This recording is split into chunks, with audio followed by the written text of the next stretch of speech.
मैं हूँ विजय कुमार पाल। ये मेरी किताब जौहर इन इंडियन सब कॉन्टिनेंट, ये शाश्वत पब्लिकेशन बिलासपुर पर छपी है।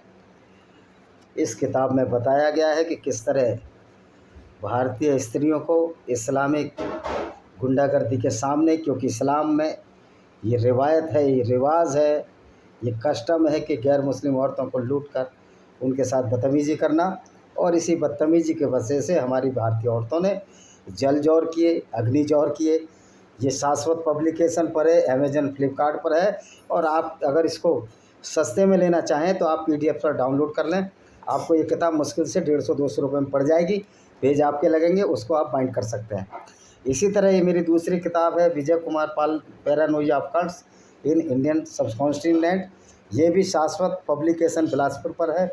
इसमें ये बताया गया है कि वास्तव में जो धर्म के नाम पर अनाचार हुआ, जिसको अल्लाह के नाम पर स्वीकार किया गया, क्या वास्तव में वो धर्म है? क्या वास्तव में वो ऐसा धर्म है जो दूसरे गैर मुस्लिमों को, जो कि इस्लाम को नहीं मानते, उनको कत्ल कर दिया जाए? इसमें सब उन्हीं पर प्रकाश डाला गया है।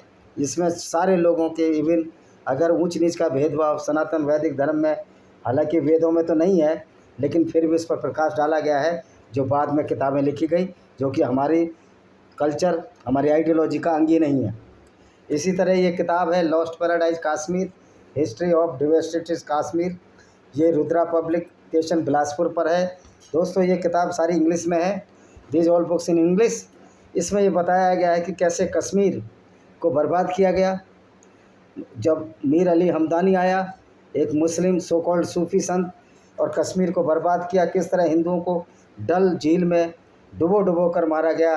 तो ये कहना कि सूफी बहुत अच्छे होते हैं, देखिए कल्चर और इस्लाम तो वही है। उनका कल्चर तो वही कहता है कि पूरी दुनिया में हमको इस्लाम फैलाना है, और इसके लिए बाय हुक एंड क्रुक कुछ भी करना पड़े। तो वो कल्चर कैसे अच्छा हो सकता है? वो कल्चर चाहे सूफी के रूप में आए, चाहे वो किसी भी रूप में आए, जिसमें सिर्फ इसी बात की कल्पना की गई कि पूरी दुनिया में इस्लाम को फैलाना है, उसके लिए चाहे हमें कुछ भी करना पड़े। ये एक और किताब है इन्वेडर्स एंड हिडन फैक्ट्स भाई विजय कुमार पाल, जो मेरा नाम है। इसमें ये बताया गया किस तरह भारतीय संस्कृति को बर्बाद किया। इस्लामिक लोगों ने आए यहाँ, और यहाँ पर भारतीय संस्कृति को बर्बाद किया, मंदिरों को तोड़ा। और ये कोई पहला प्रयास नहीं था कि इन्होंने मंदिरों को तोड़ा। इन्होंने उससे पहले ज्यूस के मंदिर तोड़े, यहूदियों के सिनगोग तोड़े, पारसियों के जोरस्टियंस के मंदिर तोड़े। तो ये सारा जो खेल है, ये विनेमस फैंक्स ऑफ कोबरा में है कि इसमें किस तरह से माइनॉरिटी पर अत्याचार किया गया, किस तरह से इस्लाम के पैरोकारों ने, इस्लाम के मानने वालों ने हमारे हज़ारों मंदिर तोड़े, गिरजे तोड़े, चर्च तोड़े, सिनगोग तोड़े, और फायर टेम्पल तोड़े, यहाँ तक कि यजीदी के मंदिर भी तोड़े गए। इनका सब का है, और क्यों तोड़े गए, क्यों, क्या वजह थी, उसमें कुरान की उन सब आयतों का हवाला दिया गया है, जिसकी वजह से ये मंदिर तोड़े गए, या गिरजे तोड़े गए, या चर्च सिनेगॉग तोड़े गए। ये पैनोरमा ऑफ इंडियन डेमोक्रेसी है। इसमें बताया गया है कि किस तरह आज तक हिंदुओं को चला गया है भाई विजय कुमार पाल।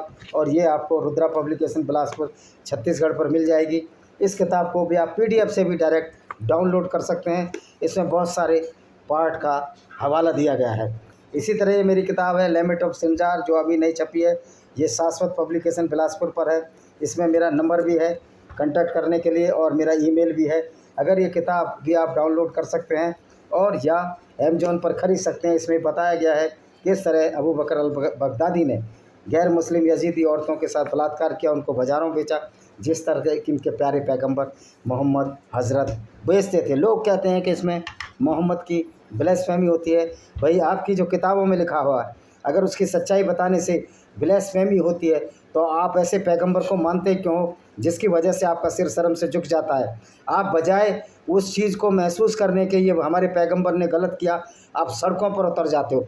अगर दाऊद इब्राहिम के फेवर में सड़कों पर हज़ारों मुसलमान उतर जाएं, तो दाऊद इब्राहिम के ऊपर से गुंडे का टैग हट नहीं सकता। ये अलग बात है, आजकल गुंडों के भी सपोर्ट होते हैं, उनके भी सपोर्टर होते हैं। आपने देखा कि राजनीति में बहुत सारे अपराधियों के भी सपोर्टर होते हैं, लेकिन सच्चाई होती है।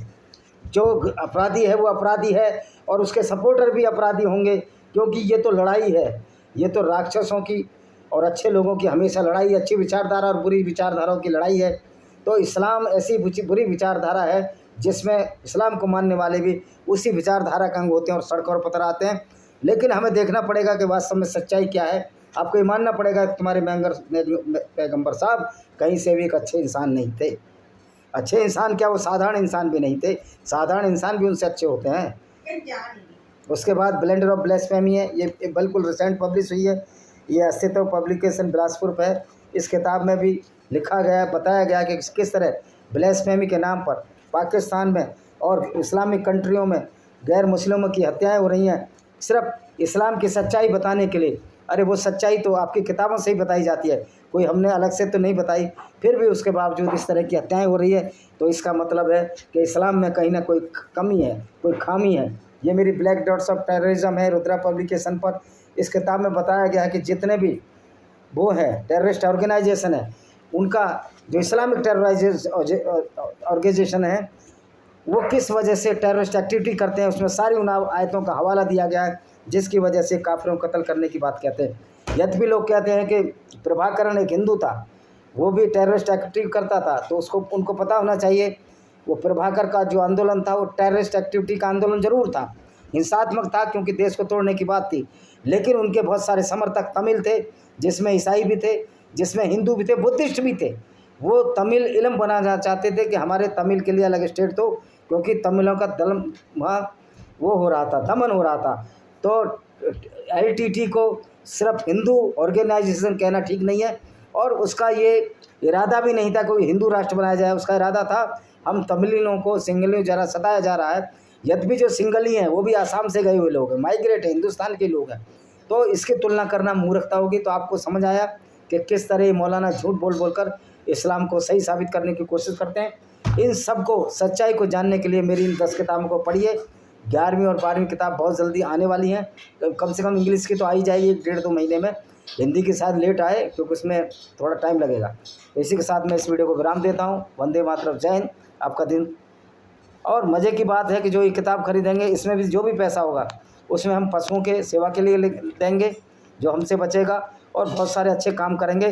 इसमें आपके सहयोग की आवश्यकता है। और ये किताब तो ऐसी हैं जो कि आपकी आंखें खोलने वाली हैं। सच्चाई है इसमें, अगर सच्चाई नहीं होती तो अब तक कितने कोर्ट केस मुझको झेलने पड़ते। इसी के साथ मैं इस वीडियो को विराम देता हूँ। वंदे मातरम, जय हिंद, आपका दिन शुभ हो।